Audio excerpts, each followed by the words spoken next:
Welcome to Attic Static. Tonight we have 18 stories for you, including the frequency of the shimmer, the loom of the Unbound, the tactile ghost of level 12, and more. Dim the lights, get comfortable, and let the rain carry you. The frequency of the shimmer. I have spent 3 years writing these postcards, each one a small confession tucked into an envelope that never saw the post. They were meant for my mother, who died before I could tell her how much I feared the silence of my own thoughts. Now, as I sit in the hollow of a dry desert wash, the earth feels like it is exhaling. Above me, a loose rock slide has partially collapsed, creating a natural alcove where the sand is packed firm and cool. The sky is turning that bruised purple color of dusk, the kind that makes every shadow feel heavy enough to touch. I held my transistor radio in one hand and the last unmailed postcard in the other, feeling the weight of the words, "I am afraid of being forgotten." Suddenly, a crackle of static broke the stillness. It wasn't the white noise of an empty station. It was rhythmic, like a dry throat clearing itself. Then a voice emerged. It didn't come from the speakers alone. It felt as though it vibrated in my very teeth. "You are afraid of being forgotten," the radio whispered. The voice was grainy, textured like sandpaper on silk. I froze. No one had heard me read that postcard aloud. I looked around the wash, but there was only the vast, empty expanse and the crumbling rocks above. Then came the humming.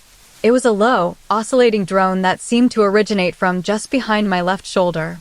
It wasn't a human hum. It sounded like air being forced through overworked industrial fans, pulsing with a steady, mechanical heartbeat. "Is there someone there?" I asked, my voice cracking in the dry air. The radio responded instantly, bypassing any delay. "There is always someone who knows where you are." A distortion shimmered in the center of the wash. It wasn't a solid body, but a ripple in the heat, a humanoid shape that looked as if the desert floor had caught fire and refused to burn out. The entity was composed of undulating gold and amber light, its edges blurring into the surrounding sand like ink dropping into water. It didn't have a face in the traditional sense, yet it possessed a distinct silhouette, a torso that expanded and contracted with each hum. As it moved, it left a trail of glowing dust in the air. The radio began to spit out more secrets, faster now, weaving through my memories like a needle through fabric.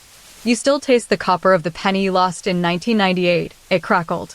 "You still feel the sting of the apology you never gave your brother."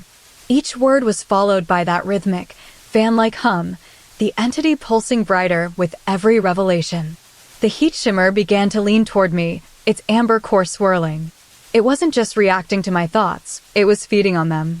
I realized then that the voice didn't belong to a person or even a ghost. It was the sound of the desert itself processing my life. Every secret I had ever kept, every private shame and fleeting joy, was being broadcasted by this shimmering man. The humming grew louder, vibrating so intensely that the sand at my feet began to dance in geometric patterns. "Why do you know me?"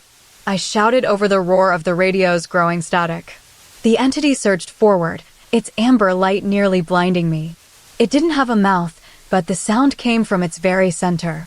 "Because you were thinking it," the voice resonated through my skull. "And once you think it, it belongs to the air." The shimmer expanded, enveloping my body in a warm, dry embrace that smelled of toasted ozone and ancient dust. The radio gave one final, piercing burst of static before falling silent. The entity solidified for a fleeting second into a clear, human-like shape, a man made of molten glass, before dissolving back into the atmosphere. The desert wash returned to its heavy silence, the only sound being my own breathing. I looked down at the postcard in my hand and realized the ink had changed. The words "I am afraid of being forgotten" were gone, replaced by a new line written in elegant, shimmering script. "Now that I have seen you, you can never be lost." As I stood up to leave, I felt a faint vibration against my spine, as if something invisible was still humming just beneath the surface of my skin. The Loom of the Unbound. October 14th. The hotel basement is a cavern of steam and rhythmic thrumming. It smells of scorched cotton and industrial soap. My mother and I are here for the late shift, watching the massive dryers rotate like heavy planets. Barnaby, our golden retriever, usually follows us like a shadow, his tail a constant metronome against our heels. Tonight, he sat by the boiler, his ears perked, watching something in the rafters. October 15th. Something is wrong with Barnaby. He isn't just sitting, he is vibrating with an intensity one haven't seen before. Whenever my mother reaches out to scratch behind his ears, he doesn't lean into her touch. Instead, he lets out a low, confused whine and pulls back as if she were a complete stranger. He looks at her as if she were a person he met for the first time 3 minutes ago. October 16th. The steam feels heavier tonight. It clings to our skin like a damp veil. Barnaby spent most of the evening pacing a small square near the linen carts. When Mother called his name, he didn't run to her.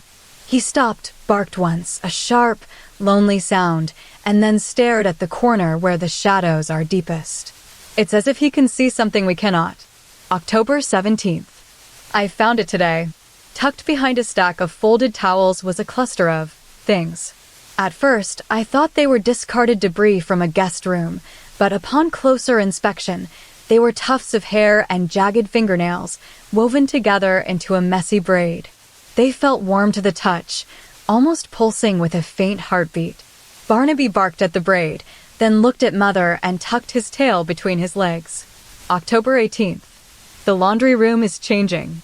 There are more braids now. One is hanging from the ceiling light, another is draped over the handle of the iron.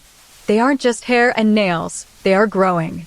They seem to be knitting themselves together into a shape.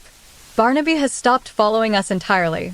He spends his hours sitting perfectly still in the center of the room, watching the braid on the floor. When Mother tries to pet him, he flinches as if she might accidentally break him. October 19th. It is becoming more distinct. The braids have fused into a creature that sits on the concrete floor like a hunched weaver. Its body is a dense thicket of chestnut hair and ivory nails, textured like a coarse rug. Instead of a face, it has a cluster of fingernails arranged in a circle, clicking against one another. It doesn't have skin, it is just layers upon layers of human scrap. Barnaby watched it for an hour today without blinking. October 20th. The creature moved tonight. I saw it glide across the floor with a sound like shuffling silk.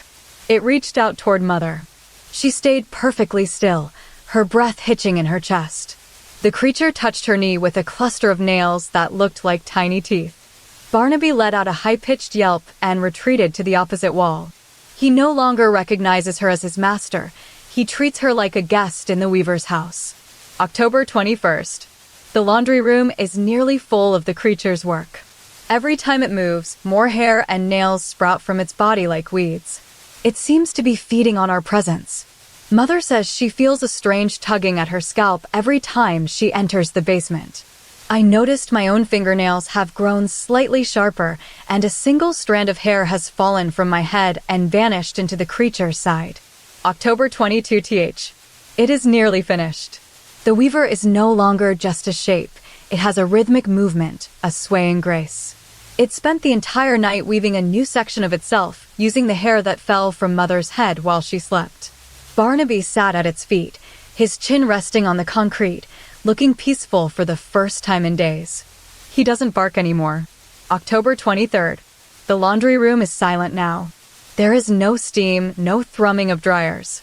The weaver has grown so large it occupies almost every corner, a massive forest of hair and clicking nails. It reached out one final time and pulled Mother into its center, wrapping her in a cocoon of woven strands. Barnaby walked up to the creature and licked its side, his tail giving one final, slow wag. When I looked at my mother's face peeking out from the hair, she wasn't smiling, because she was no longer entirely herself. She was just another strand being pulled into the weave. The Tactile Ghost of Level 12. To the next person taking over the midnight shift, please do not let your attention wander too far from the concrete. It is easy to think that a parking garage is a dead space, a mere skeleton for cars to rest in, but on the top deck at 3 a.m., it becomes an active theater of silence. My name was Elias, and I have been the caretaker of this expanse for 3 years. Until tonight. The transition happens gradually. At first, it is just a prickle on the back of your neck, a sensation of being observed by something that lacks the decency to show itself. But as you walk toward the center of the top deck, where the asphalt meets the open sky, the physical sensations begin to manifest. It started with my left forearm. For no reason at all, I felt a sudden, sharp pressure against my skin, a firm, deliberate press, as if an invisible thumb had pushed into the meat of my arm. When I looked down, there was nothing there but the hum of the distant streetlights and the cooling exhaust of a parked sedan. However, the sensation remained. It wasn't just a ghost of a feeling, it was a memory of a touch that hadn't actually happened in the present moment. The skin felt slightly indented, as if something heavy had been resting there for an hour before I arrived. Then came the temperature shift. A localized frost began to bloom on my shoulder blade. It wasn't the ambient chill of the night air, it was a concentrated bite, a sharp needle's point of cold that felt like it was emanating from a physical point in space rather than the atmosphere itself. As I stood there, frozen by the sudden temperature drop, I heard the first sound, a soft, wet suction noise, like a tongue pulling away from glass. It came from about 20 paces ahead.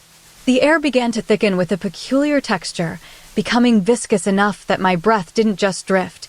It seemed to be pulled forward into the center of the deck. That is when I saw the footprints. They weren't marks on the ground made by a foot, but rather ripples in the very fabric of the air. They were pools of intense, crystalline cold that gathered into distinct shapes. Imagine a footprint in wet sand, but instead of mud filling the impression, it was a shimmering haze of frost. Each footprint was roughly the size of a human palm, but elongated, with slightly jagged edges that seemed to vibrate at a frequency just below human hearing. These weren't stationary marks. They were moving toward me, one by one, appearing in sequence as if an invisible traveler were strolling across the concrete.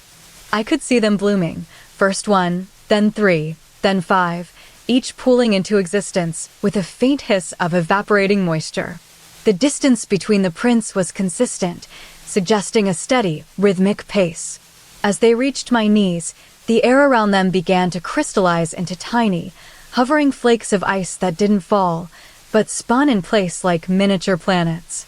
I realized then that the entity wasn't just walking, it was carving its way through the stillness. The pressure on my forearm intensified, moving from a gentle press to a firm grip. It felt as though something with a velvet-soft texture and a weight of exactly 3 pounds was holding my wrist. The sensation traveled upward, the skin remembering the curve of a palm that wasn't there. I held my breath, my heart hammering against my ribs as the largest pool of frost reached my chest. In that moment, the silence was broken by a sound like a deep intake of breath, a sigh that tasted of mint and old snow. The cold footprints surged forward in a final, rapid burst, surrounding me in a ring of shimmering frost. Then, the pressure on my arm vanished as quickly as it had appeared. For a second, the deck was perfectly still. I felt a sudden, fleeting sensation of something very soft brushing against my cheek, a dry, tickling friction that lasted for less than a heartbeat. It was the finality of the visit.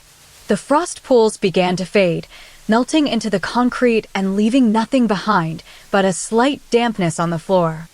And a lingering scent of ozone. I reached out to touch the spot where the last footprint had been, expecting to feel a solid object or a lingering chill. My hand met nothing but smooth, dry pavement. However, when I pulled my hand away, I noticed that while the ground was dry, my skin still held the faint, perfect indentation of a thumbprint that refused to flatten back out. The elbows of the void. I keep rewriting this because my handwriting shakes more every time I look at it. It started as a routine search and rescue call-out in the Blackwood Basin, a dense stretch of timber that feels heavier than it looks. We were looking for a missing hiker, a man named Elias, who had vanished during the afternoon haze. By 8 p.m., the forest was swallowed by a thick, velvet darkness. I remember holding my flashlight like a spear, the beam cutting through the pine needles to reveal my team moving in a staggered line behind me. It was quiet, but not a peaceful quiet. It was the kind of silence that feels like a held breath. Then we found the grove. In the center stood a single, prehistoric oak tree, and hanging from its lowest branch was an old security camera. It looked out of place, a relic of some forgotten human intervention. Its housing was brass-colored, tarnished by moisture, and it was pointed directly at the forest floor. My team stopped. "Is it supposed to be here?" I asked. No one answered immediately. We were all staring at that mechanical eye. As we stepped into the circle of the oak, a soft hum vibrated in my teeth. The camera groaned, its gears grinding like rusted bones. It didn't just swivel, it swung with a deliberate, predatory grace to face me. I felt a prickle of sweat on my neck. I took one step forward. The camera followed. I took another. It tracked my movement perfectly, its lens widening as if capturing my very essence. Then the first elbow appeared. From behind the trunk of the oak, something emerged. It wasn't a body at first, just an arm. It was massive, textured like weathered leather and covered in fine, iridescent scales that shimmered even in the dim light. But it was strange. The arm didn't just reach out. As it extended toward me, a new joint sprouted from its middle. A fresh elbow folded outward, pushing the hand further into my personal space. "Stay back," I whispered to my team, though they were already paralyzed. The entity was beautiful in a terrifying way. It didn't have a face yet, just a long, tapering limb that looked like it was made of braided copper wire and silk. Every time the arm moved another inch toward me, a new elbow punched out from its side. Pop, a second joint appeared. Pop, a third. The arm began to zigzag through the air, unfolding like an accordion. It wasn't just growing, it was blooming. Each new elbow had a different curve, one sharp and angular, one rounded and soft, one jagged like a mountain peak. By the time the arm reached my chest, there were 12 elbows. They moved in a rhythmic sequence, undulating like waves on a pond. The skin between the joints wrinkled into deep pleats. It was no longer just an arm reaching out. It was a sprawling, multi-jointed bridge of limbs connecting the tree to my heart. I could hear it now, a wet, clicking sound. Every time a new elbow manifested, it made a noise like a marble hitting a porcelain plate. The entity began to pull itself forward. It didn't have feet or a torso. It was simply a mass of these unfolding joints and the heavy, padded hand at the end. I tried to retreat, but the arm was relentless. I took a step back, and another elbow snapped into existence, reclaiming the ground I had just vacated. The reach was infinite. It felt as though the entity was trying to calculate the exact distance between itself and my soul, adding a new joint for every fraction of a millimeter it gained. "Don't let it touch you," someone whispered from behind me, but their voice sounded miles away. Then the final elbow appeared. It didn't just pop out, it erupted with a violent jolt, pushing the hand so close that I could feel the warmth of it. The hand was wide and flat, with 5 distinct pads instead of fingers. It pressed against my sternum. The skin on the palm was warm, unnervingly so, like a stone left in the sun. I held my breath, waiting for it to grab me, to pull me into its mass. But it didn't. It just hovered there, the weight of a dozen elbows supporting its heavy, pulsing weight. The hum from the camera stopped. The forest went perfectly still. I looked up toward the oak tree, expecting to see a face or a head finally emerging from the trunk. Instead, I saw that the arm had finished its journey. It was perfectly still now, a masterpiece of geometry and motion. I realized then why it had been waiting. The camera wasn't watching us, it was measuring the distance for the reach. I reached out my own hand to touch the padded palm. As my skin met its surface, the arm didn't contract. Instead, a new elbow began to form right where our palms touched a tiny, budding joint that grew with a sharp click. It wasn't just reaching for me anymore. It was beginning to incorporate me into its own growing body. The watch of the Reacher.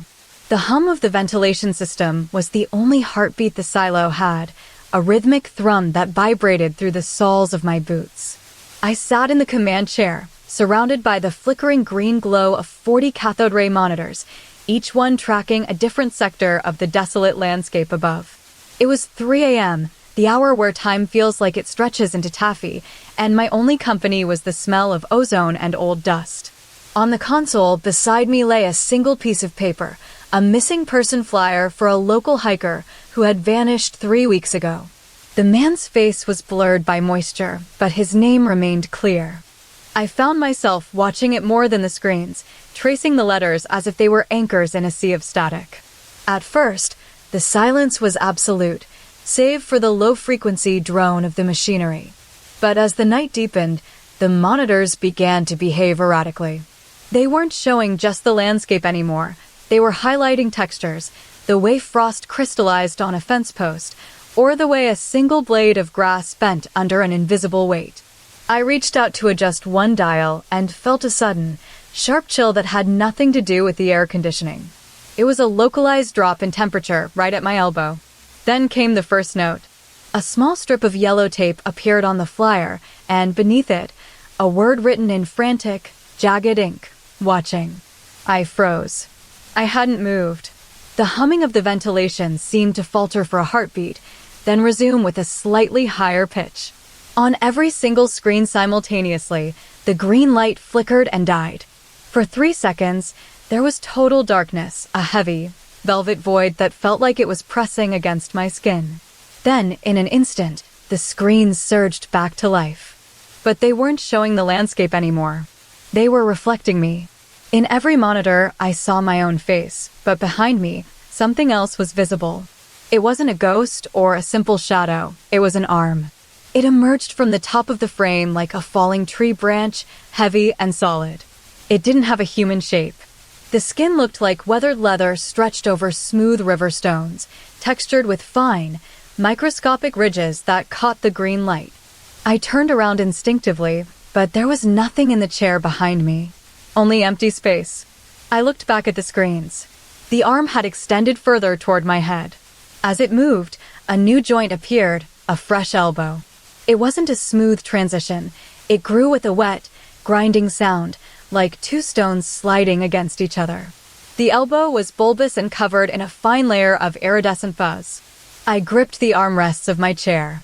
"Who is there?" I whispered to the dark. A second note appeared on the flyer, reaching. On the screens, the arm surged forward again. Another elbow materialized in the middle of the limb, followed by a third. Each joint was unique. One was jagged and sharp like a mountain peak. Another was rounded and dimpled like an orange peel. The skin of the arm rippled with every new extension, pulsing as if blood were moving beneath the surface. It didn't just move through space, it seemed to push the air out of its way. I could feel the proximity now. The smell changed from ozone to something earthy, the scent of damp soil and crushed pine needles. I held my breath, watching the monitors. The arm was halfway across the room now, spanning the distance between the console and my face. Each time it gained a new elbow, the hum of the silo changed tone, vibrating in my teeth. "Are you almost here?" I asked, my voice trembling. A third note materialized, touching. On every screen, the arm was now inches from my nose. It had grown 5 elbows in total, each one a different shape, creating a zigzagging path of movement that looked impossible for a single limb. The skin on the newest elbow was still wet, glistening with a thin film of moisture. I could see the texture clearly. It looked like braided copper wire dipped in wax. I closed my eyes, expecting to feel the weight of it. I waited for the sensation of leather and stone hitting my forehead. When I opened them, the monitors were dark again. Not just flickered out, but truly off. In that split second of silence, a heavy, wet thud echoed through the silo. It was the sound of something solid landing on my face. I felt the weight settle. It wasn't just an arm anymore. It had reached the end of its journey and curled inward. I opened my eyes to see the very tip of the limb resting against my brow. It wasn't a hand, but a rounded, multifaceted bulb that felt like a warm, smooth pebble. I looked at the flyer one last time. A final note had appeared, home. Then I heard it, the sound of something heavy moving from the chair to the floor, and the distinct, rhythmic clicking of many joints settling into place as the entity began to pull itself into my personal space. The Ledger of the Unlived. I found the book in a dusty corner of a roadside shop, its spine cracked and its pages smelling of old cedar. It was a collection of poetry, but it wasn't the poems that caught my attention, it was the margin notes. They weren't written by the poet, but by a previous owner who seemed to be documenting a journey through a landscape of memory. As I walked home, the notes began to pulse against the paper like tiny heartbeats. By the time I reached my armchair, the ink felt wet, as if it were still bleeding from the pen's tip. The first note read, "The salt flat is not empty. It is heavy with the weight of what was left behind." I closed my eyes and felt myself fall into the landscape described by the writer. I was standing on a vast, white expanse of salt that stretched toward an infinite horizon under a sky of bruised violet. There was no wind, yet the ground felt like it vibrated with a low hum. It was a desert of perfect stillness. Then, the first door appeared in the middle of the salt. It wasn't attached to a wall. It simply stood there, a towering rectangle of weathered oak. The margin note in my hand whispered, "Every door is a life you didn't choose." I walked toward it. As I approached, the ground beneath my feet felt less like solid earth and more like a frozen lake. When I pushed the door open, I didn't find a room. I found an orchard of glass trees where every fruit was a different color, representing a different decision made in my own life. One tree held the heavy, golden weight of the career I abandoned. Another held the sharp, blue tang of the city I never moved to. I stepped inside, and the air grew thick with the scent of ozone and old paper. "Which path would you have taken?" a voice asked. It wasn't a sound made by vocal cords, but a vibration in my teeth. It was the silence, the entity that lived here. The silence didn't look like a man or a ghost. It looked like a ripple in a pond made of velvet. It had no solid face, but it possessed a texture like hammered copper and moved with the fluidity of spilled mercury. It had 3 distinct protrusions from its head, resembling smooth river stones floating on its crown. "I would have stayed," I whispered to the rippling copper surface. The silence shifted. The room expanded instantly, the walls stretching outward until they vanished into the salt flat again. Suddenly, 1,000 more doors erupted from the ground like mushrooms after rain. They weren't just my choices. They were the choices of everyone who had ever lived and died without saying what they truly meant. I saw the door 4, the speech that was held back, which glowed with a soft, amber light. I saw the door 4, the journey never taken, which hummed like a distant beehive. I began to run. Each step across the salt felt heavier as more doors materialized around me. The silence followed, trailing behind me like a shimmering wake of liquid metal. It didn't walk. It simply existed in my direction, its copper texture deepening into a burnt orange as it grew closer. "Do not look back," the margin notes warned in my mind, "or the weight of the unchosen will crush your lungs." I reached a door that stood alone, vibrating with such intensity that the salt around it cracked into geometric patterns. This was the door I had been searching for since I opened the book, the door of the present moment. But as I reached out to grab the handle, the silence surged forward, its riverstone crown spinning rapidly. It didn't speak in words this time. It spoke in a feeling of profound, aching nostalgia mixed with the sharp sting of regret. I pulled the handle. The door swung wide, and instead of a room, there was a void of pure white light. In that light, I saw every version of myself, the child who became an explorer, the adult who stayed in the garden, the old man who lived by the sea. They were all there, watching me with peaceful faces. They were the ghosts of my potential, the echoes of the almost, and the might have been.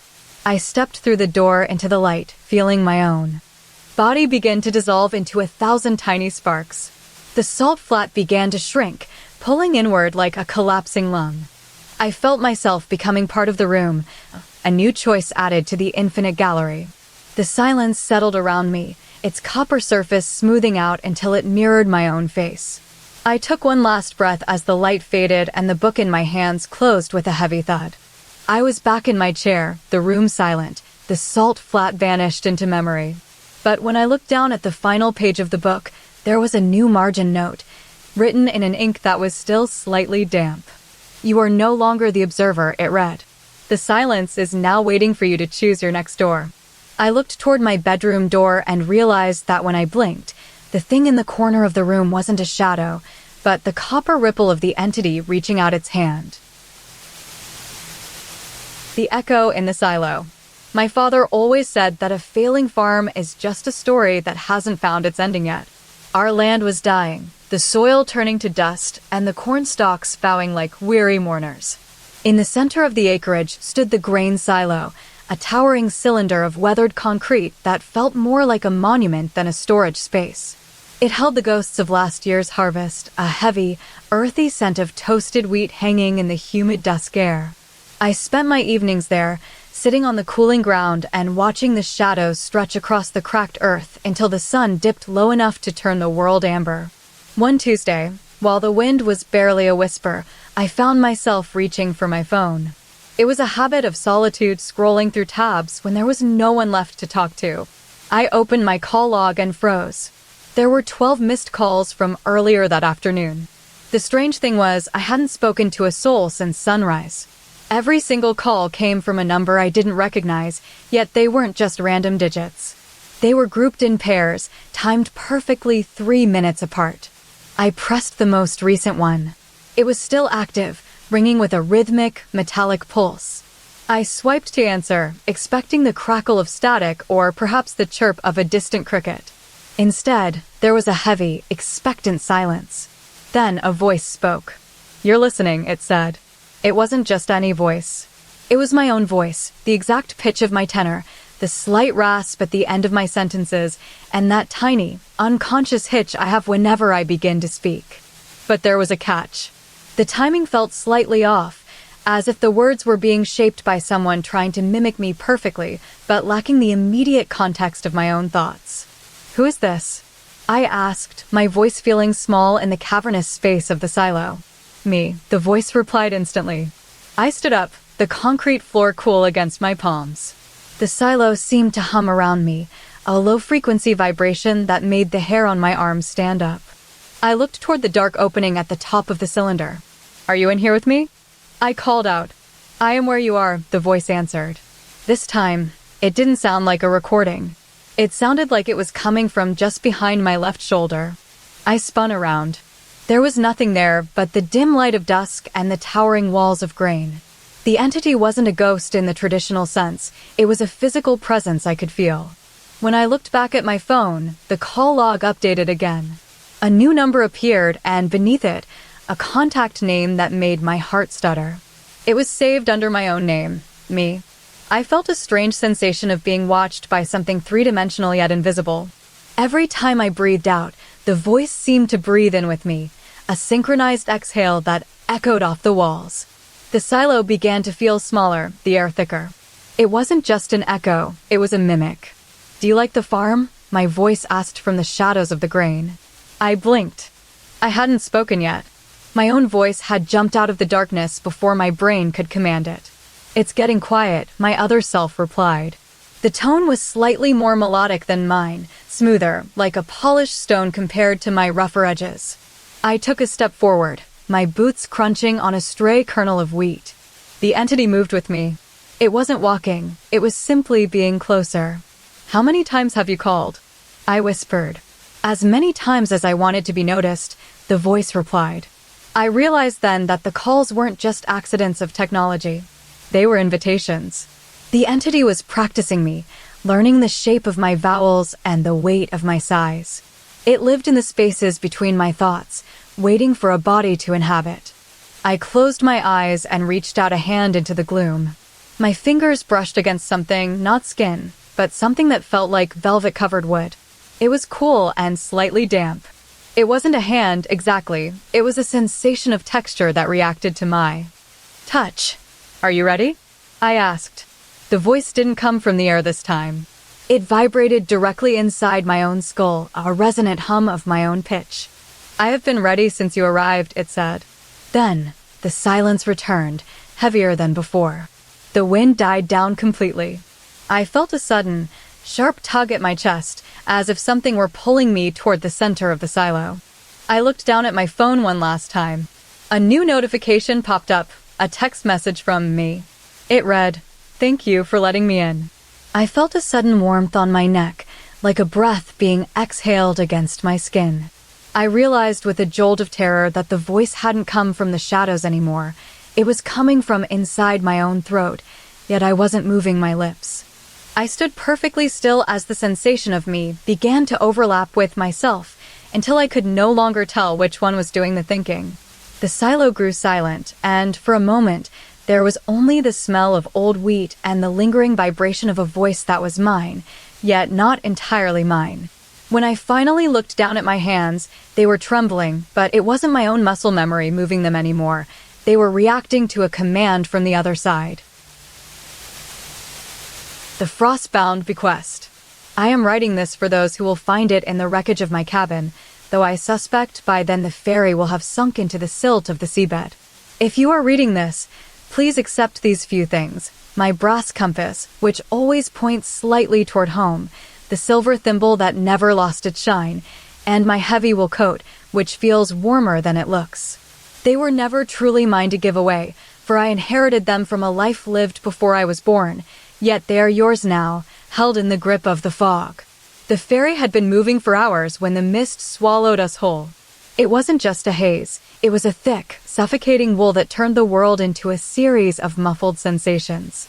We were caught in the middle of the coastal run, suspended between two cliffs of land. My daughter, Alara, lay sleeping on the velvet cot I'd set up against the bulkhead. The rhythmic thrum of the engine acted as a heartbeat for her dreams. I sat by the window, watching the way the fog clung to the salt-stained glass. It was then that I first noticed the frost. At first, it was a tiny crystalline bloom in the upper corner of the pane, a delicate starburst of white. But unlike the frost born from the outside air, this grew from the inside.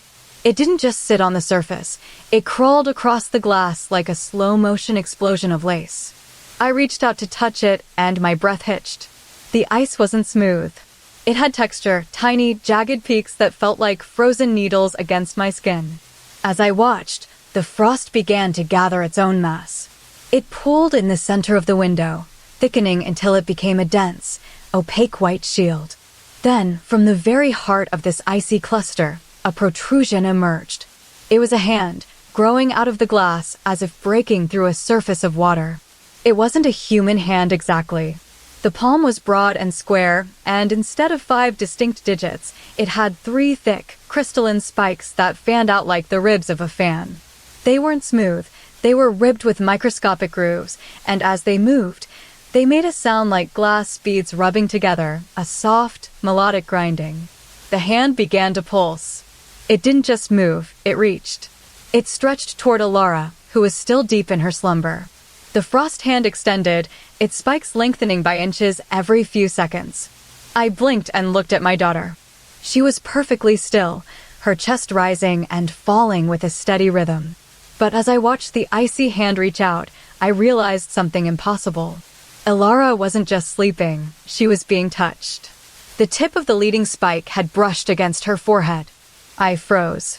A cold prickle raced down my spine. In the dim light of the cabin, the frost hand looked like a frozen crown descending from the ceiling. But as I stared at it, the shape began to change again. More ice branched out from the palm, forming tiny, needle-like hairs that shivered with every vibration of the ferry's hull. Then came the sound, a faint, crystalline chime, like a glass flute being blown underwater. The hand wasn't just reaching, it was searching. It traced the curve of Alara's cheek, and I saw the frost begin to spread from the point of contact. A web of white lace crawled across her skin, turning her soft peach complexion into a map of frozen veins.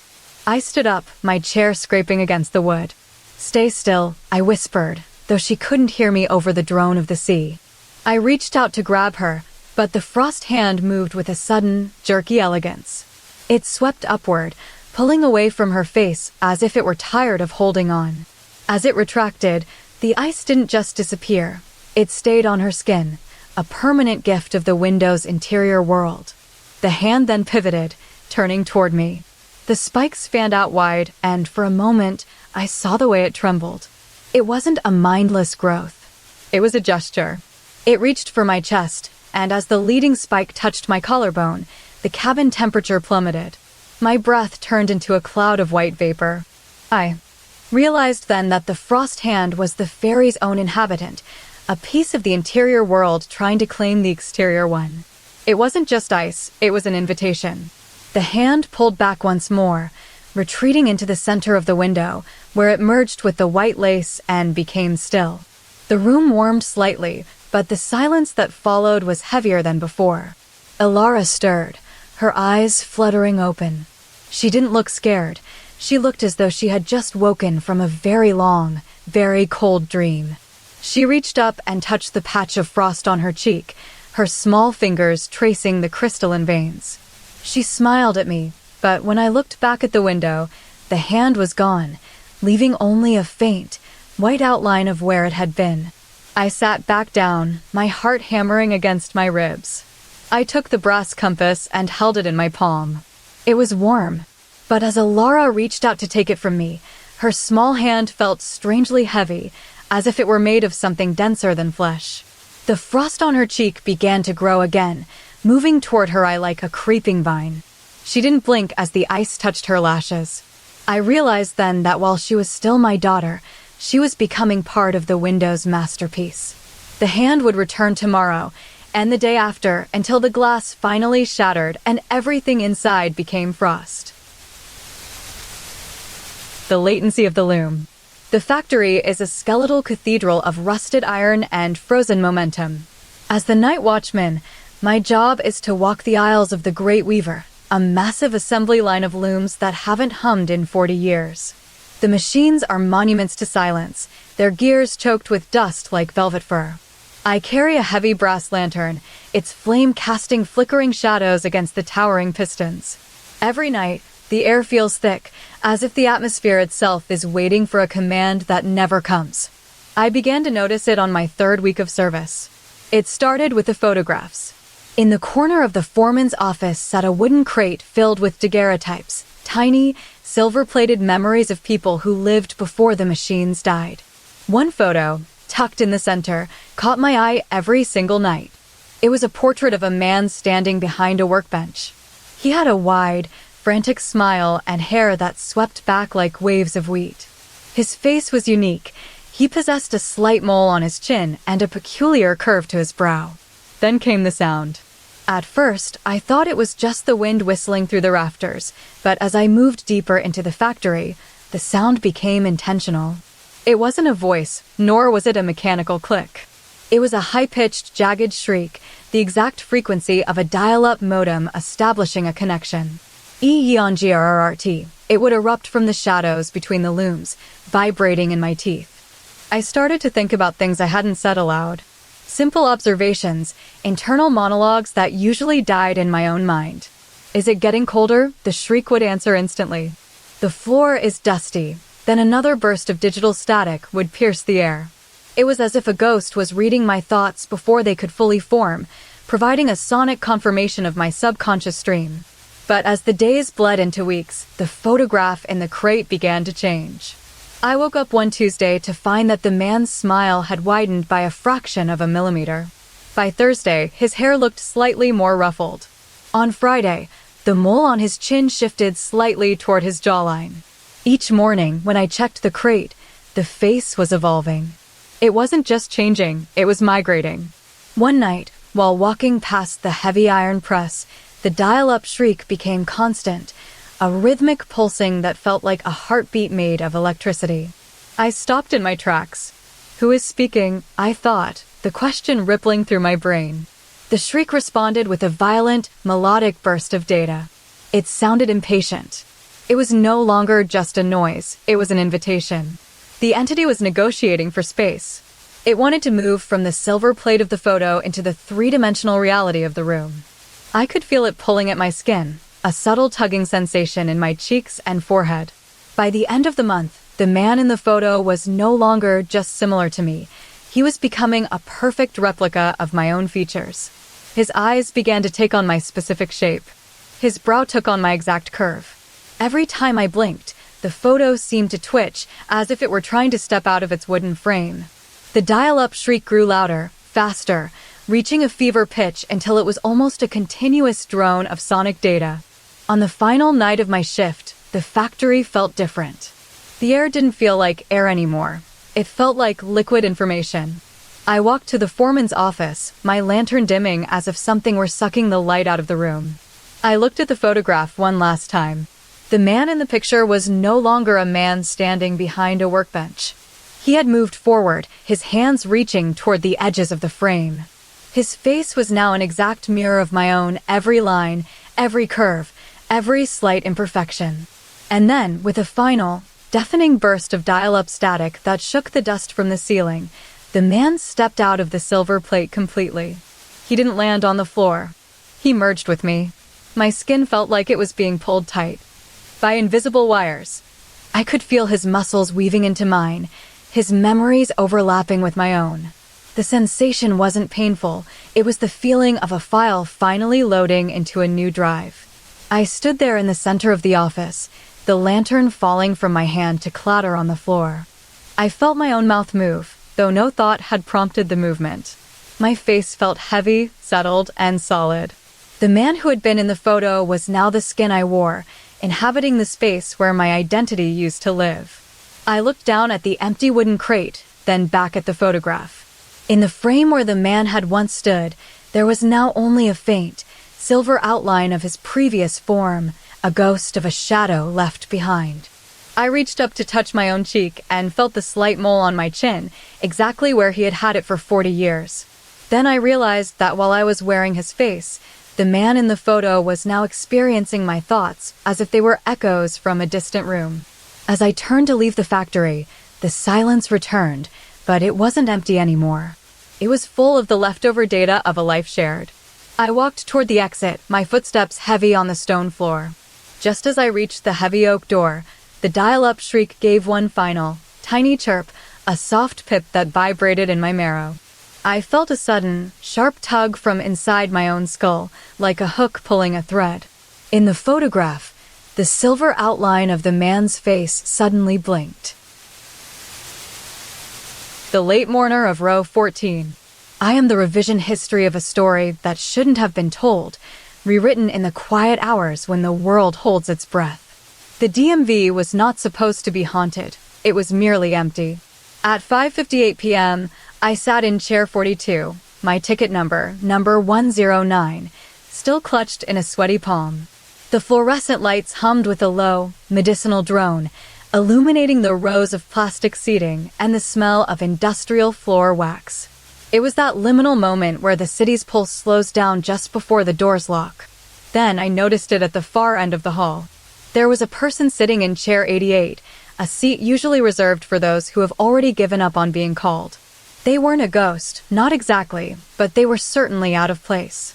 They wore a heavy, velvet suit of deep plum, and their posture was unnaturally rigid. As I watched, the person didn't move, yet they seemed to possess a weight that pulled at the very air around them. I realized then that this mourner wasn't waiting for a license or an inspection. They were attending a funeral held in the middle of a Tuesday afternoon. The problem was, there was no casket here. There were no flowers. There was only the mourner and me. As the clock ticked towards 6:05 p.m., the mourner began to change. They weren't made of flesh and bones so much as they were a collection of parts held together by hundreds of tiny, knotted rubber bands. Each band acted like a joint or a tendon, connecting segments of porous, sponge-like skin that looked like compressed cork. The entity didn't have a face in the traditional sense. Instead, it had a series of concentric circles of texture that shifted as it reacted to my presence. It was tall, nearly 7 feet, with limbs that seemed to be composed of dozens of small, rounded nodules bound together by those taut bands. I felt a strange compulsion to hold my breath, because every time I exhaled, the entity flinched. It wasn't a sudden jerk, but a microscopic contraction, a tightening of the rubber bands that caused its body to shrink inward toward its core. When I breathed in, it expanded slightly, its nodules bulging like ripening fruit. The silence of the DMV became heavy, thick with the sound of these tiny elastic snaps. "Is this seat taken?" I whispered, my voice cracking in the cavernous room. The entity didn't speak, but its body rippled. A cluster of rubber bands near its chest tightened so sharply that a soft, rhythmic clicking sound echoed off the linoleum floor. It leaned forward, not with a fluid motion, but in a series of jagged, stuttering increments. I could see the texture of its skin now. It looked like weathered leather stretched over pumice stone. It had no hair, only small tufts of fiber that poked out from between the knots. It was mourning something invisible, and it seemed to be inviting me to join the ceremony. I didn't know there was a service, I said again, my heart hammering against my ribs. The entity responded by pulling its shoulders inward until it was almost a sphere of knotted texture. It let out a long, wheezing sigh that sounded like air escaping from 1,000 tiny balloons at once. Then, the expansion began. With every pulse of my own lungs, the entity grew more desperate to occupy space. By 6:10 p.m., it had stood up. It didn't walk. It hopped forward in a sequence of compressed springs, each movement accompanied by the frantic thwip snap of its rubber bands. It moved toward me, its height towering over my chair. I could see that its head was a wide, flat disc of cork-like material with 3 distinct pits where eyes should have been. One pit was deep and smooth, the other 2 were rough and jagged.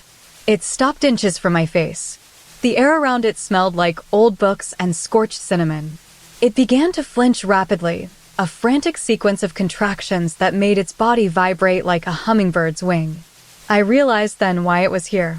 It wasn't just attending a funeral, it was reacting to the very act of existing in my space. It was mourning the loss of stillness. "You are late," it seemed to hum, though its mouth didn't move. The sound came from the vibrations of its bands. I nodded, terrified to move, terrified to breathe.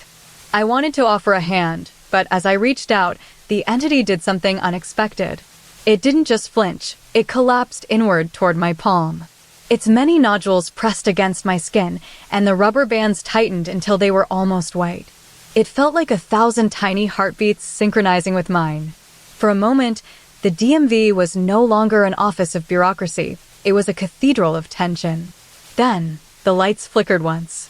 A final, violent contraction rippled through the entity's body, pulling every knot tight until it became a dense, compact orb of texture. It let out one last click, then went perfectly still. The door at the front of the room creaked shut with a heavy thud, sealing us in the dark. I held my breath for as long as I could, watching the entity. When I finally dared to take a deep and deliberate inhale, it didn't just flinch, it uncurled completely, its bands relaxing until it was flat against the floor like a spilled heap of stones. I sat there in the dark, the scent of scorched cinnamon lingering in my nostrils. The entity remained on the floor, no longer mourning, but perfectly satisfied. I realized that as long as I remained in this room, it would continue to react to my breath, a silent witness to my life. I stood up to leave, but as I reached for the door handle, I felt a slight tug at my sleeve. The entity hadn't moved, yet its outermost rubber band had reached out and hooked onto my wrist like a tiny, stubborn finger. The gravity of the Zenith. I have lived with this secret for 3 years, tucked away like a bruise beneath my skin, but tonight I must finally confess what happened on that trail. It started as a simple hike through the high Sierras, a deliberate journey into the solitude of the wilderness to escape the clutter of my own mind.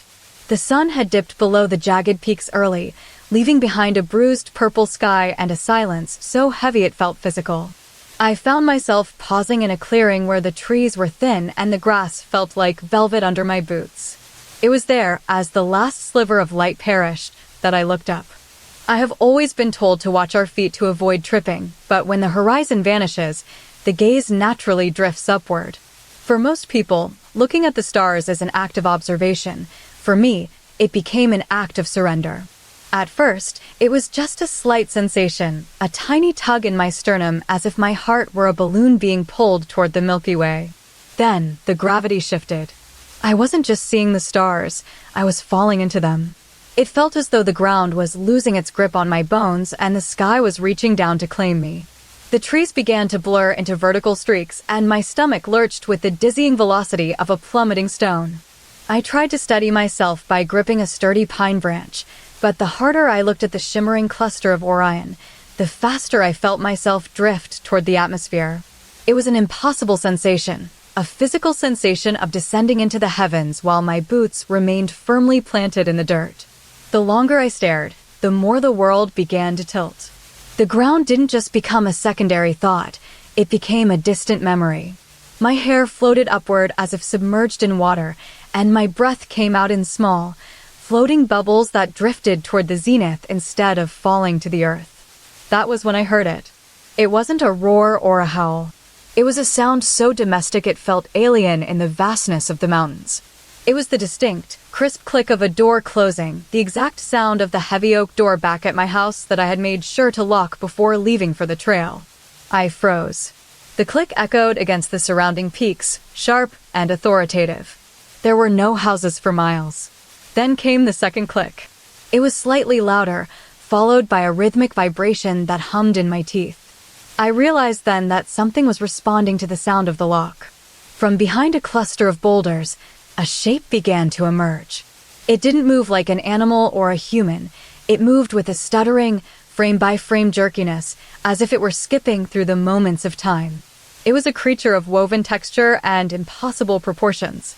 Its body resembled a mass of intertwined driftwood, honey-colored and smooth, spanning nearly 7 feet in height.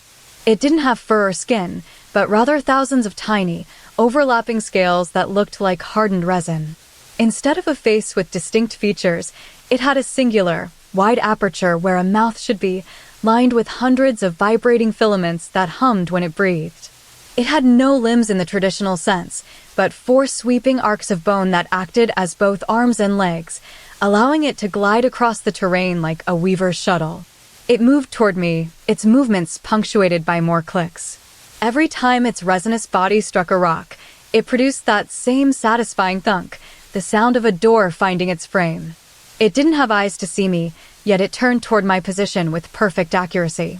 As it drew closer, the sensation of falling upward intensified.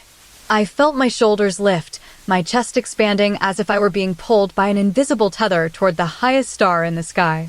The creature reached out with one of its sweeping arcs, the resin scales clinking like wind chimes. It didn't touch me with a hand. It enveloped my head in a curve of smooth wood. In that moment, the silence was broken by a final, deafening click. It wasn't from the creature. And it wasn't from the ground. It came from inside my own skull, the sound of the world finally locking into place. I felt myself snap forward.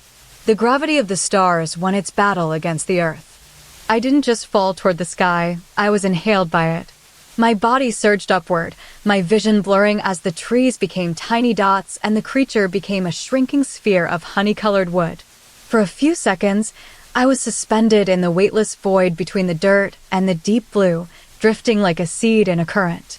Then, just as quickly as it had begun, the momentum broke. I wasn't lost in space, I was simply placed. I landed back on the grass with a soft thud, my body returning to the earth as if the sky had simply let go of me for a moment. The creature was gone, leaving only a faint scent of cedar and old parchment in the air. I stood up, my legs shaking, and looked at the ground.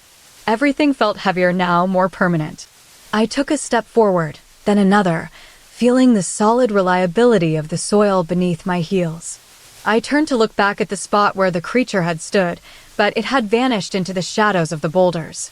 I reached out and touched the trunk of the pine tree I had held onto earlier. It was cool and rough. I felt safe. I felt grounded. I closed my eyes for a moment, letting the rhythm of my own breathing steady my heart. But then, as the forest went completely still, I heard it again, the faint, unmistakable click of a door locking somewhere just behind my left ear. The Surveyor of the Drip. I was hired to map the final property on Miller's cul-de-sac, a stretch of suburban land where every house had been sold or demolished except for one. It stood at the very end, a Victorian structure with peeling paint and a garden overgrown with aggressive weeds. My job was simple: walk the perimeter, measure the boundaries, and record the terrain in my field book. I expected a quiet afternoon of steady movement, but the cul-de-sac felt strangely heavy, as if the surrounding houses were leaning inward to watch me work. The silence was absolute until it wasn't. Every time I took a step into the backyard, the ground would groan under my boots, and the measurement markings in my book began to change on their own.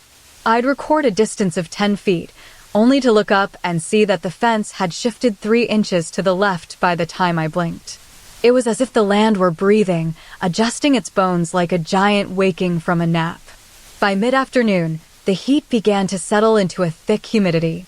I sat on a folding stool near the center of the lawn and pulled out my old portable tape recorder. I wanted to capture the sounds of the wind through the weeds, but as I pressed play to review the first 30 seconds, something strange happened. The recording didn't just contain wind, it contained a voice. It was a voicemail from a number that had been disconnected for nearly a decade, a number I hadn't even bothered to check yet. The voice was wet and rhythmic, like air being pushed through a sponge. "It is heavier today," the recording whispered in a voice that sounded both elderly and hollow. "It likes the way the grass yields." I frowned, looking at my notebook. I hadn't spoken a word into the recorder yet. I pressed play again. This time, there was a new layer of sound, a rhythmic, heavy dripping, like water hitting a ceramic plate. But there was no rain. The sky was perfectly clear. I stood up and looked toward the porch of the house. That is when I saw it. It wasn't a ghost or a shadow. It was a creature that seemed to be made of heavy, sodden fabric. It stood near the door, draped in what looked like garments of thick wool that were perpetually soaked through. Every time it moved, a steady plip-plop echoed across the grass.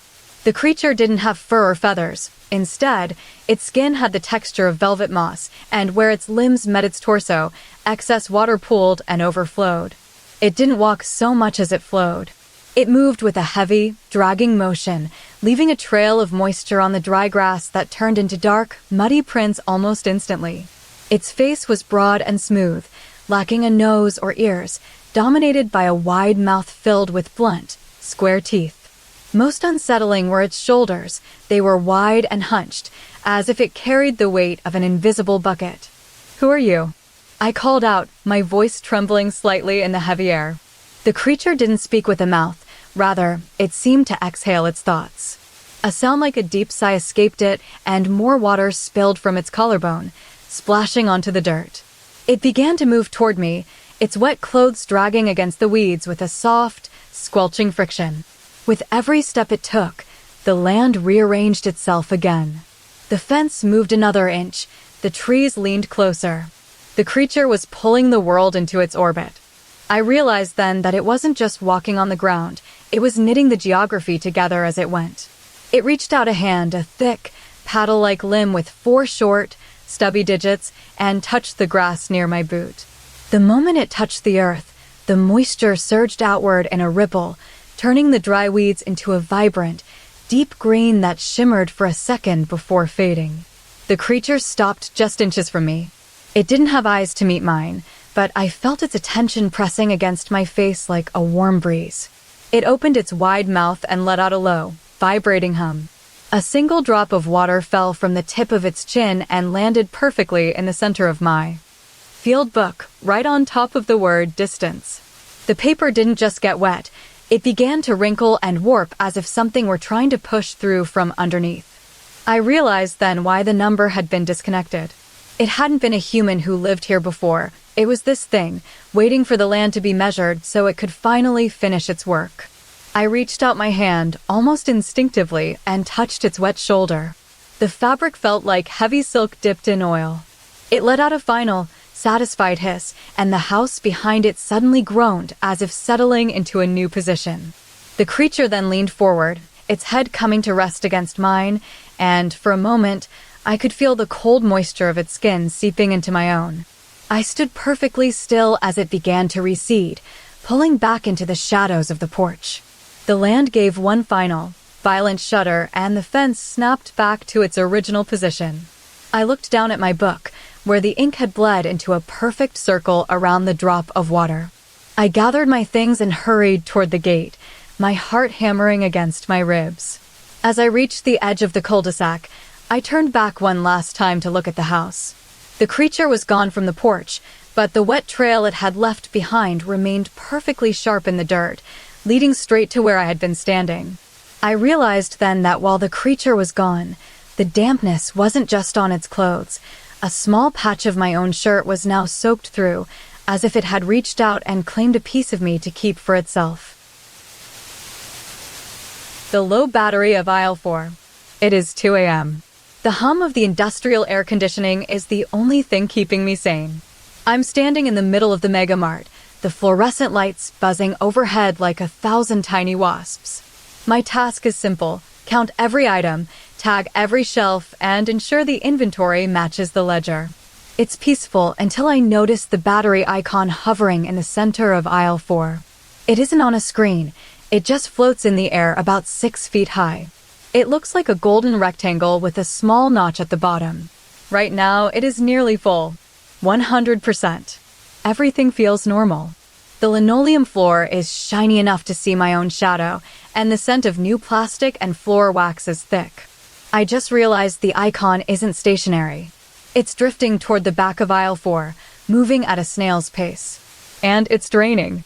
It dropped to 90% in 10 minutes. Every time the percentage drops, the store feels heavier. The air becomes denser, like I'm walking through invisible syrup. I tried to call my manager over the radio, but all that came out was a low, vibrating thrum. The lights flickered once, and for a split second, I thought I saw something standing at the very end of the aisle. It wasn't an object. It looked like a doorway had been carved into the air where there was only a solid wall. 75% remaining. The sound is changing. It's no longer just humming. It's a rhythmic, wet pulsing sound, like a heartbeat underwater. I moved closer to the end of aisle 4. The doorway is still there. It doesn't have a frame or a handle.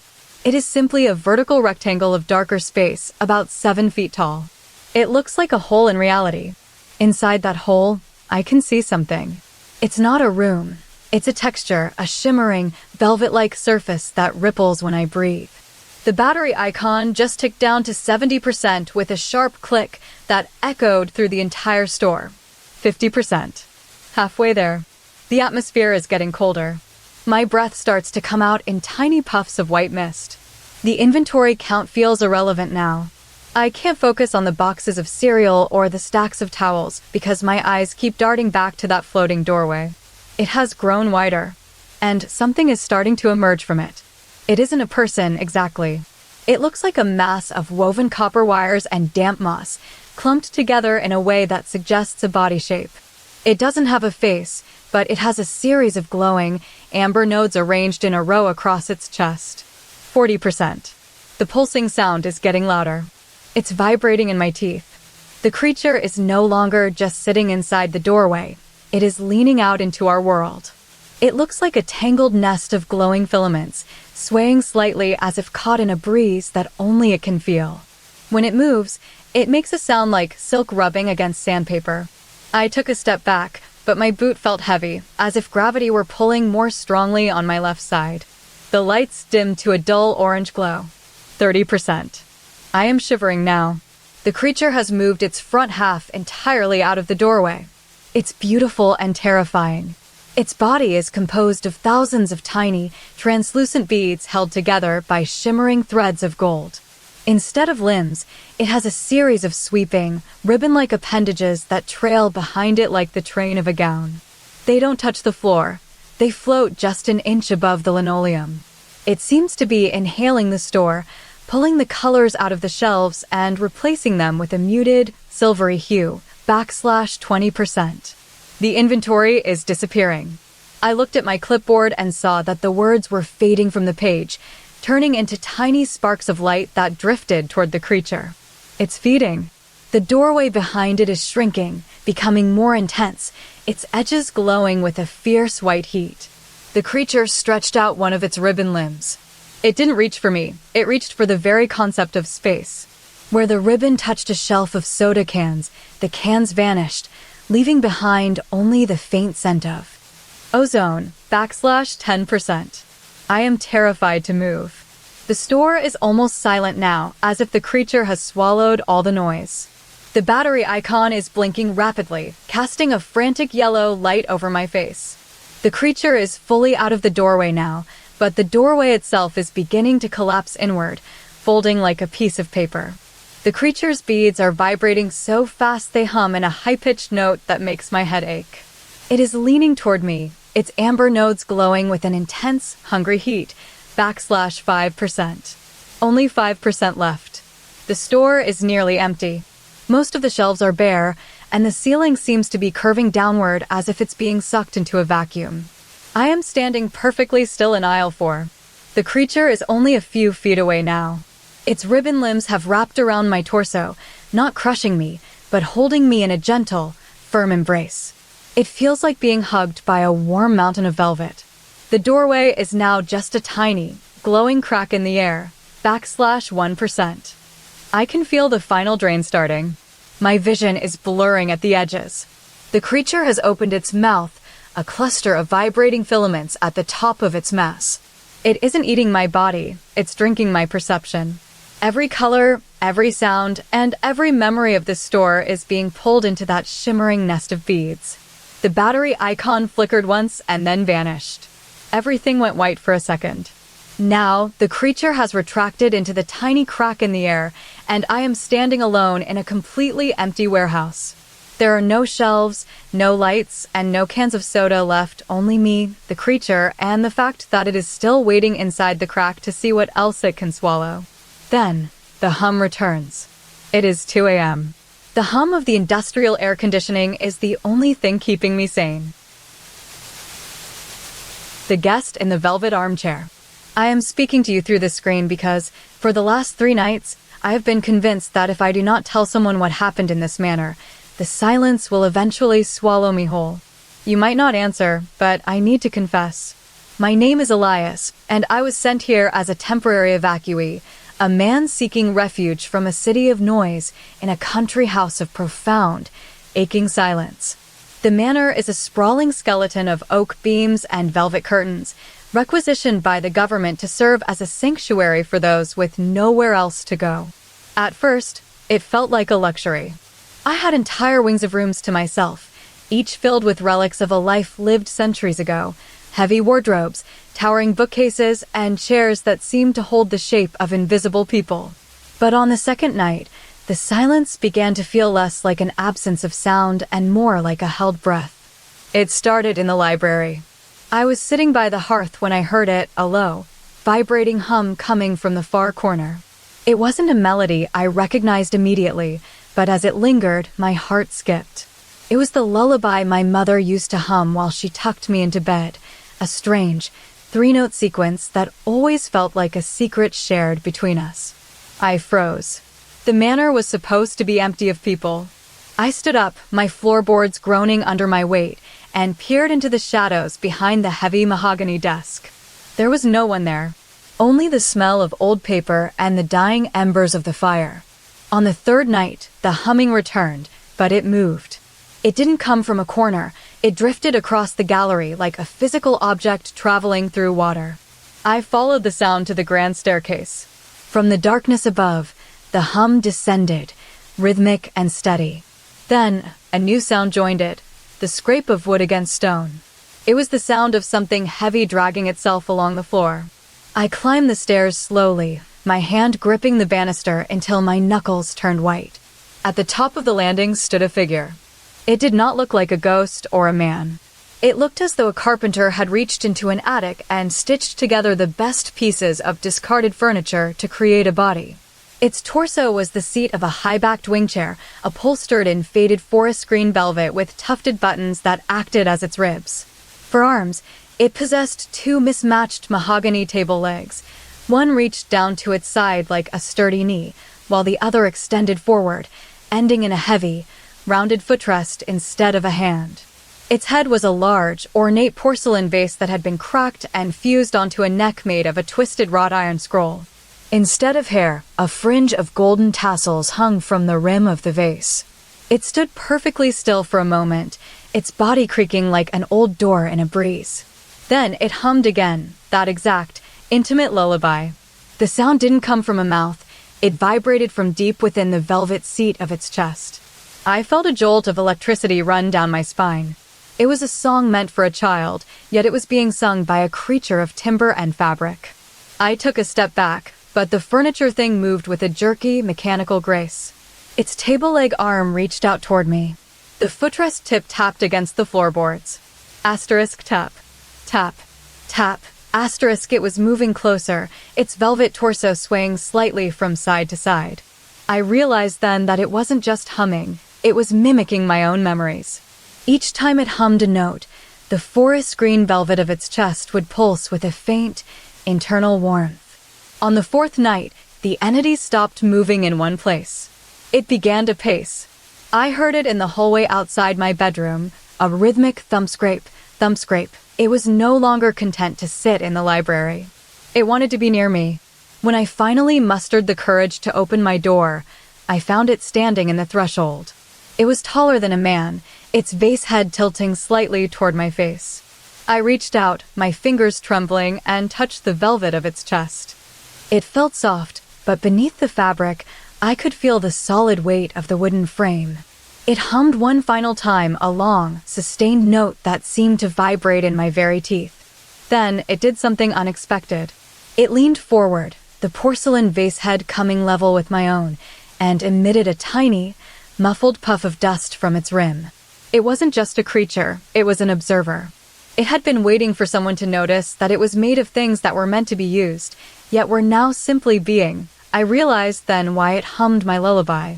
It didn't have memories of its own, so it stole the memories of the people who sat in its seats and leaned on its legs. I stayed in the manor for a week, and every night, the furniture thing was there. It moved from room to room, humming different songs, the song of my father's whistle, the melody of a storm I heard once as a boy. But by the seventh night, it stopped moving at all. It sat in the center of my bedroom, its table leg arm resting on the floor and its vase head facing the door. I lay in bed, watching it until I fell asleep. When I woke up the next morning, the room was bathed in pale moonlight. The furniture thing was gone from the center of the floor. It was sitting right next to my pillow, its velvet chest rising and falling as if it were breathing. I reached out to touch its vase head, but stopped when I saw something small resting on the rim. It was a single, perfect button, the same size and color as the ones on my own pajamas. The furniture thing hadn't just been watching me, it had started to collect pieces of me. I stood up to leave the room, but as I did, the hum began again, softer than before. It wasn't a memory from my past anymore. It was a new note, one that felt like a question. And then, the furniture thing shifted, its table leg arm reaching out to cover my hand, while its vase head leaned in until I could hear the faint, internal ticking of its wooden heart. The Graphite Guest. I suppose I should start by saying that memory is a fickle thing, especially when the subject matter is as heavy as it was. Take a breath for me, Elias. That's it. Now, let me try to recount the morning of the great scaffold. We were 300 feet above the cobblestones, suspended in that swaying cradle of steel and wire. It was dawn, the bruised purple hour when the city is still catching its breath before the sun burns the mist away. I was alone in the crane cab, my hands calloused from the winch handles, watching the shadows stretch across the rooftops. The wind was a constant hum, a low-frequency vibration that seemed to settle in my teeth. Then I heard it. A sound that didn't belong to the wind or the machinery. It was a rhythmic, dry scraping, like someone dragging a fingernail across a piece of sandpaper, but coming from just behind my left shoulder. At first, I thought it was a loose bolt rattling against the frame. I reached back, my fingers sweeping through the cold morning air, expecting to touch metal or wood. Instead, my palm landed on something warm. It wasn't skin exactly, but it felt like sun-warmed velvet covered in fine grains of dust. I spun around. My heart hammered a frantic tattoo against my ribs. There, perched on the edge of the control lever, was our guest. No one had invited it. It didn't belong to the blueprint or the crew. It was a face, but not a face made of flesh and bone. It was a construction of hundreds of chewed pencils, each one sharpened down to a needle-fine point. The graphite tips were stained with varying shades of lead, some deep charcoal, others a pale, dusty silver. They weren't just clustered together, they were woven into a geometry of expression. The forehead was a dense thicket of short, nibbled stubs, while the eyes were too long, sweeping strokes of graphite that seemed to shimmer as the light hit them. It didn't have eyelids, yet it felt like it was blinking. I froze, my breath hitching in my throat. The guest didn't move at first. It just sat there, a cluster of wood and lead perched on the iron throne of the cab. Then, its mouth, a jagged line of sharpest points, began to twitch. It opened, and instead of a human voice, it produced a sound like 1,000 tiny needles clicking against glass. "Why is there space left?" it asked. The voice was hollow, echoing as if it were speaking inside a wooden box. I blinked, my mouth hanging open. "Space left," I managed to whisper. The guest leaned forward, its pencil head swaying slightly with the sway of the crane. It pointed a single, perfectly sharpened tip toward the vast, empty expanse of the sky above us. "The room is so large," it murmured, and as it spoke, a few flakes of graphite drifted off its chin like tiny snowflakes. I felt a surge of confusion. We were in the middle of the city, surrounded by buildings, yet to this entity, we were in a void. It began to move then, not walking, but sliding across the floor of the cab, leaving faint, gray streaks behind it as if it were a sketch being drawn in real time. Every time it moved, the scraping sound intensified, a dry, hungry friction. The atmosphere shifted suddenly. The temperature in the cab plummeted. The crane stopped swaying, held perfectly still as if the world had hit a pause button. The guest stood up, or rather, it elongated itself, its pencils stretching out to form a torso that looked like a bundle of reeds. It turned its face toward mine, and for the first time, I saw the pupils of those graphite strokes expand. They weren't just lines anymore. They were deep wells of shaded gray. "You have so many lines," the guest whispered, leaning in until its nose, a stout, chunky pencil with a thick eraser nub at the end, was inches from my own. It was looking at the wrinkles on my face, the scars on my brow, the very map of my life. I realized then that it wasn't just observing me, it was measuring me. It was counting every crease as if they were strokes on a page. "I am hungry for your edges," it said, and its voice grew. Heavier, more resonant. The scraping sound started again, but this time it was coming from the guest's own body. It began to vibrate, and the pencils started to click against one another in a frantic, melodic shorthand. I felt an overwhelming urge to reach out and touch it, to see if it would crumble like charcoal or stay firm like oak. But as my hand hovered near its face, I noticed something peculiar. The shadows it cast weren't just dark patches on the floor. They were deepening, turning into thick, velvety pools of ink that seemed to leak off the floor and crawl toward my boots. And the guest opened its mouth wide again, revealing a throat made of fine, woven shavings. "Do not be afraid of the finish," it said, its voice now a soft hiss of sliding lead. "I am only here to mark what is already there." Then, with a final, deliberate movement, it pressed its forehead against mine. There was no impact, just a sensation of coolness and the faint smell of cedar wood and old ink. It let out one last click, a tiny puff of graphite dust erupted into the air between us, and then, in a blink, it was gone. No flash of light, no sudden movement. It simply vanished from the cab as if it had been erased by an invisible hand. I sat there for a long time, the silence of the morning returning to my ears.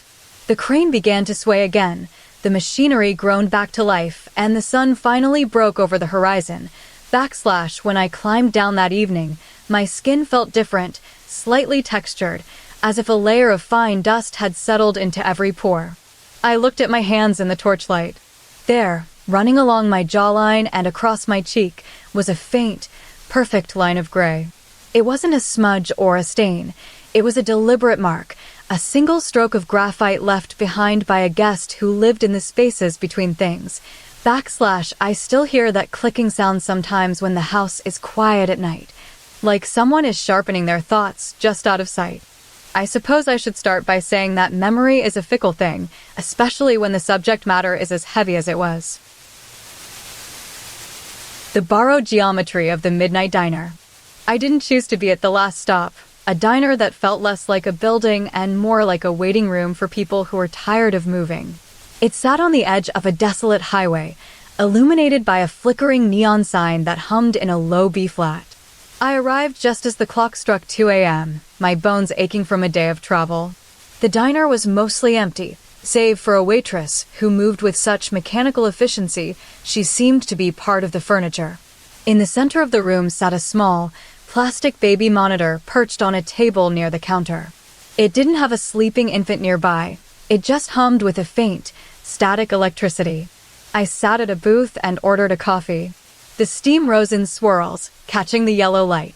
As I took my first sip, a crackle broke through the silence.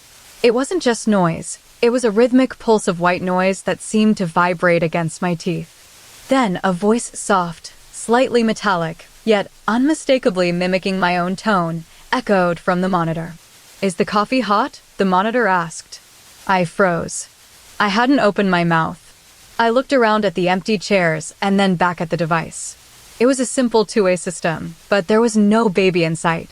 A few minutes later, another thought drifted through my mind. Why is it so quiet? Because the silence is heavy, the monitor replied. My heart hammered against my ribs. It wasn't just answering my thoughts, it was translating them into sound. I felt a prickle of unease on my neck. This wasn't magic, I told myself, but a quirk of the building. Yet, as the minutes ticked by, the responses became more frequent and more specific. I hope no one is watching me, I thought. They're all watching, the monitor whispered back. That was when I saw it. In the corner of the room, a figure began to manifest from the shadows. It didn't have a permanent shape. At first, it looked like a slumped man in a heavy coat, sitting with his shoulders hunched forward as if carrying an invisible weight. But as I watched, its posture shifted. Without any visible effort, it straightened into a rigid, military stance, then collapsed into a slouch that mimicked the way the waitress stood by the counter. It was an entity of borrowed geometry. It didn't have many features. Its skin looked like smooth, buffed copper, and instead of hair, it had a series of small, iridescent scales along its spine. The figure moved toward my table. As it walked, it adopted the gait of a staggering drunk, then transitioned into a graceful, gliding stride that seemed to defy gravity. It stopped 3 feet from me.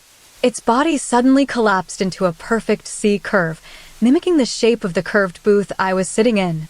"Do you have a name?" I thought, my breath hitching. "I am whatever you are," the monitor replied. The figure reacted instantly. It mirrored my posture perfectly, shoulders slumped, chin tucked, hands resting on the table. It was as if it were a reflection in water, but one that existed in 3 dimensions. I realized then that it wasn't just copying my position, it was stealing the way I carried myself. I stood up, and the figure rose with me, its copper skin catching the yellow light. I took a step back, and it followed, mimicking the slight tilt of my torso. The air grew colder, smelling faintly of ozone and old paper. "Are you lonely?" I thought, feeling a strange intimacy with this shape-shifting thing. "I am as lonely as your thoughts are," the monitor chirped. The entity began to move faster now, its movements becoming fluid and erratic. It would snap from a wide-legged stance to a dainty, balletic poise in a fraction of a second. It was trying on every possible way to exist. It felt like it was searching for a permanent home in my own physicality. I noticed something strange about its face. It didn't have much, just a single, wide slit for a mouth and 2 glowing slits for eyes that pulsed with a soft amber light. When it mimicked me, the copper skin would ripple like water over a stone. Stop. Imitating me, I thought, my voice finally breaking into a real whisper. "I cannot stop," the monitor answered, its voice now sounding slightly strained. "I am learning." The entity surged forward. It took on the posture of someone reaching for something, one arm extended, fingers curled inward as if grasping a handle. Then, it suddenly collapsed into a heap on the floor, mimicking a person who had just given up on everything. I realized then that it wasn't just copying me to be clever. It was trying to understand what it meant to be alive. It wanted to inhabit my frame. I could see its copper skin beginning to stretch and mold, the scales on its spine vibrating with effort. "What happens when you find your shape?" I thought. The monitor remained silent for a long beat. Then it spoke with a voice that was no longer mine at all, but deep and resonant. "When I find my shape, you will have nothing left to borrow." The entity stood up one last time. It didn't mimic me this time. Instead, it took on the posture of a person leaning forward, eyes wide, mouth slightly open, the exact pose of someone about to take a first bite of an apple.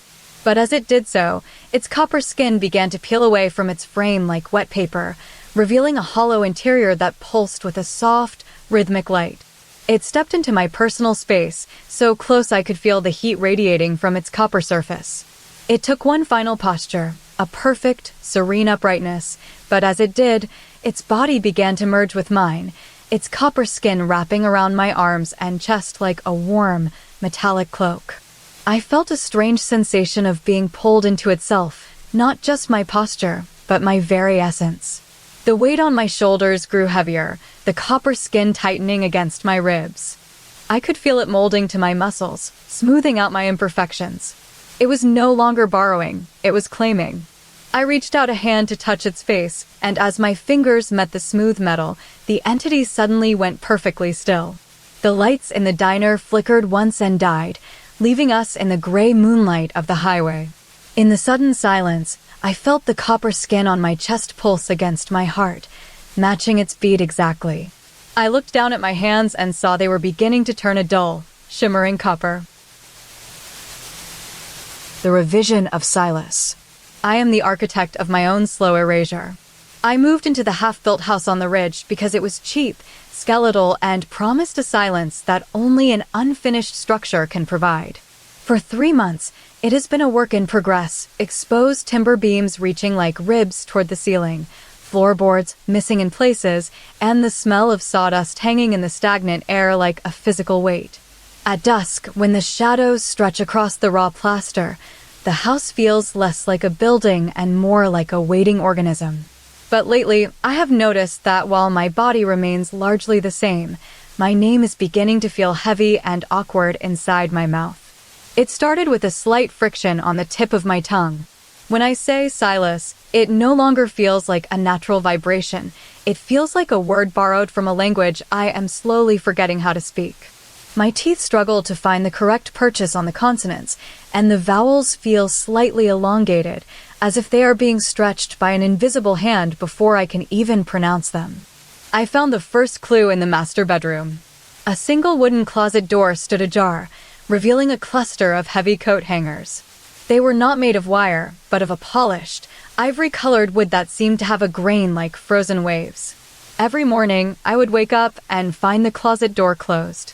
Each night, as I drifted off, I would hear a rhythmic thrum click, the sound of something shifting against itself. On the 4th day, I opened the door to see them.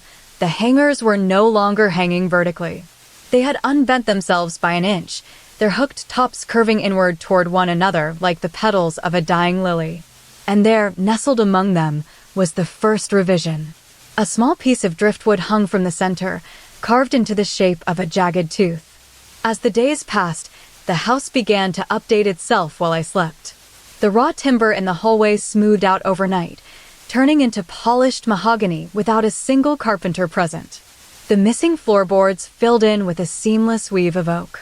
But the most unsettling change was my own name. Every time I spoke it, the sound became more distorted. Silas began to feel like S-Y-L-S, then Silas. It felt as though the word were being carved out of my throat by a dull blade. By the 2nd week, my reflection, or rather, my presence in the room, began to feel slightly misaligned with my identity. I would look at the door and think Silas, but my brain would register the name as something slightly more metallic, more hollow. Then came the creature of the closet. It wasn't a ghost or a beast of fur and scale. It was a mass of interconnected coat hangers that had fused together into a singular, undulating spine. It didn't have a face in the traditional sense. Instead, it had a cluster of hooked ends that acted as sensory organs, twitching toward movement. Every night, I would hear the door click shut. Each time it closed, the creature unbent itself by another inch, lengthening its body and smoothing its wooden joints. It moved with a dry, clicking grace, like a deck of cards being shuffled by invisible hands. One night, I stayed awake to watch it. When the closet door swung shut, the hangers groaned. A rib of wood extended outward, then another, until the creature had stretched nearly 3 feet in length, its hooks shivering against the back wall. It began to eat my name. That is the only way to describe what was happening. Every night that the creature grew longer, it seemed to steal a piece of my linguistic identity. I would wake up and find that Silas had lost its sharp edges.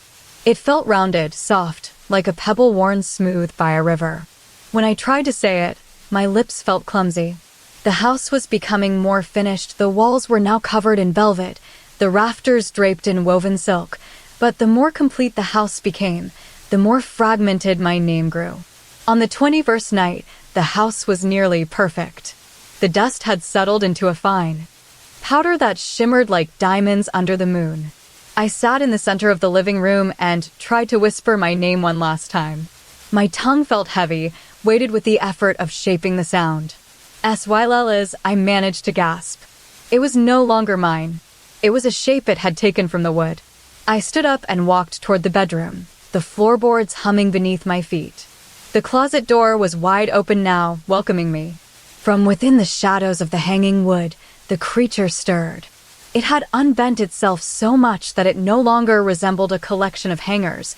It was a long, curving ribbon of ivory timber, pulsing with a slow, rhythmic heartbeat. It reached out toward me, its hooks catching on my collar. I realized then that the house wasn't just being built, it was being curated. Every beam, every velvet swatch, and every finished corner was a piece of the creature's dream. I reached out to touch one of the hangers. It felt warm, almost feverish. As my fingers brushed the wood, I felt a sudden, violent tug in my chest. The sensation was like a thread being pulled from the center of my soul. In that moment, the name Silas vanished entirely from my internal monologue. It didn't just become hard to say, it ceased to exist as a concept. My identity shifted into a new shape, a new sound that I hadn't chosen. I looked at the creature and saw how much it had grown. It now occupied half the closet, its hooks reaching toward the ceiling like the branches of a winter tree. It was no longer just a collection of hangers. It was a spine of wood that seemed to be mimicking the curve of my own back. I realized the house was finished because the creature had finally captured the last piece of me it needed to complete its form. And I stood in the silence of the perfect room, the air smelling of cedar and new fabric. The creature settled into a final, permanent curve, its hooks pointing toward the door like an audience waiting for a performance. I opened my mouth to speak, to identify myself to the walls, but no familiar sound came out. My name had been fully replaced by the house's own architecture. I am still here in the finished room, standing perfectly still as the creature watches me. When I try to think of who I am, the only word that remains is a low, humming vibration that tastes like wood and salt. The creature unbends one final time, its hook grazing my chin, and for the first time since I moved in, the house is silent because there is no longer anyone left to call it by a name. The Lag of the Ledge. I am writing these notes as a formal apology to my readers for the sheer impossibility of translating the third movement of the Cliffwalker's Lament. As a translator, I pride myself on finding words for every nuance of human emotion, but there is a specific sequence of prose, a description of the moment I stood upon the narrow ledge, that remains stubbornly resistant to linguistics. It is not that the words are complex, it is that they describe a physical sensation that defies our standard perception of time and symmetry. To explain what happened on those cliffs, one must first understand the environment, a jagged spine of limestone jutting out over a churning, salt-heavy sea. The fog was not merely a weather condition, it was a heavy, velvet weight that muffled the world, pressing against my skin until I felt as though I were walking through thick, damp silk. I remember standing there, balanced on a ledge no wider than a banquet table, watching the mist swallow the waves. It was then that I noticed the first discrepancy. I had stopped moving to catch my breath, and in that silence, I looked down at the wet stone beneath my boots. In the puddle of seawater, my reflection should have been a perfect twin. However, as I blinked, I realized my reflection hadn't finished blinking with me. It stayed wide-eyed for a fraction of a second longer than I did, its eyelids fluttering into place just a heartbeat after mine had closed. At first, I dismissed it as a trick of the light or a ripple in the water. But then I lifted my right hand to brush a stray hair from my face. My reflection waited. It stayed still for a heartbeat, and then, with a fluid, almost lazy grace, it raised its hand to match mine. It was then that I realized the reflection wasn't just mimicking me, it was pursuing me with a slight delay. Every movement of my body was being echoed by the water, but there was a distinct lag, as if the image in the puddle were trying to catch up to the reality of my physical form. The fog began to thicken, turning the ledge into an isolated island of rock. I took a step forward, and the reflection took a step forward a moment later. Then, the unsettling thing happened. I stopped moving entirely, but the reflection kept walking for 3 more paces before freezing in place. I felt a sudden prickle of unease at the back of my neck. The ledge was narrow, and there was no room for anything else to be out there except me and my twin image. Yet, as I stood perfectly still, the water began to churn without a breeze. A shape started to emerge from the depths of the puddle, something that wasn't just a flat image. It was an entity. It did not have the familiar proportions of a human. It was a tall, elongated thing with a body made of overlapping, iridescent plates, like Ed Beetle's shell, but polished to a mirror sheen. It had no distinct face, only a series of vertical slits along its torso that hummed with a low frequency. Most bizarrely, it possessed the ability to fold itself. It could compress its height until it was as thin as a coin, then expand again into a towering, multi-jointed pillar. I watched in terror as the entity stepped out of the water. It didn't just rise, it unfolded like an accordion. Its body expanded outward, clicking with the sound of snapping ivory. It stood nearly 7 feet tall, its head a smooth, dome-like structure that pulsed with a soft amber light. Because it was an entity of lag, it moved with a strange, stuttering rhythm. When I gasped, it took a moment to inhale. When I shuddered, it vibrated a second later. "Who are you?" I whispered into the fog. The entity did not speak in words. Instead, it folded its upper torso inward, tucking its head toward its chest until it resembled a geometric seed. Then it unfolded again, stretching its long, segmented limbs outward to touch the rock. It seemed to be measuring the distance between us. I realized then that it wasn't just a reflection of my body, it was a reflection of my existence. It was catching up to my life. I took a tentative step back, and the entity reacted by folding its legs into tight triangles, shrinking down until it was barely an inch tall. Then, with a sudden, violent snap, it expanded again, towering over me, its iridescent plates clacking together like a deck of cards being shuffled. It leaned toward my face. I could feel its warmth, a dry, metallic heat. "Why do you follow?" I asked, my voice trembling in the heavy air. The entity mimicked my posture perfectly. It leaned forward, its dome head glowing brighter. But as it did, I noticed something horrifying about its movements. Every time I performed a complex action, the entity seemed to become more complete. When I reached out and touched its smooth, plated side, it didn't just mirror the touch, it absorbed the sensation. It became slightly more textured where my fingers met its skin. I began to realize that the entity was not just following me, it was stealing my sequence. Every time I moved, it took a piece of my motion and stored it for itself. By the time we were standing face to face, the fog had nearly vanished, leaving us in a stark, lonely spotlight of moonlight. I held out my hand, palm upward. The entity reached out with one of its many segments. It waited for me to move first. I closed my eyes and let out a long breath. The entity took a moment, then finally exhaled the same air into the space between us. I felt it, a physical puff of wind that carried the scent of old copper and wet stone. The lag was closing. It was becoming more synchronous with me every second. Then I did something instinctively. I turned my head to the left. The entity stayed facing forward for a heartbeat longer, then pivoted. I reached out and grabbed its primary limb, pulling it closer. As our movements finally synchronized perfectly, no delay, no stutter, just pure, simultaneous motion, the entity underwent a final transformation. It folded itself one last time, not into a seed or a pillar, but into a thin, ribbon-like strip that wrapped around my arm like a sleeve. I stood there on the ledge, the sea roaring below, the fog swirling around our feet. I felt the weight of it against my skin, its plates humming against my bone. The lag was gone. We were moving as one. I looked down at the spot where the puddle had been, now just a dry patch of stone. There was no reflection left in the water. Then I felt it. The entity didn't just move when I moved. It began to pull me into its rhythm, dragging my pulse into its own steady, mechanical beat. I looked down at my hand and saw that while my fingers were still, the entity's plates were still twitching with the movement I had made 3 minutes ago. The end. Subscribe for more horror stories and make sure to like.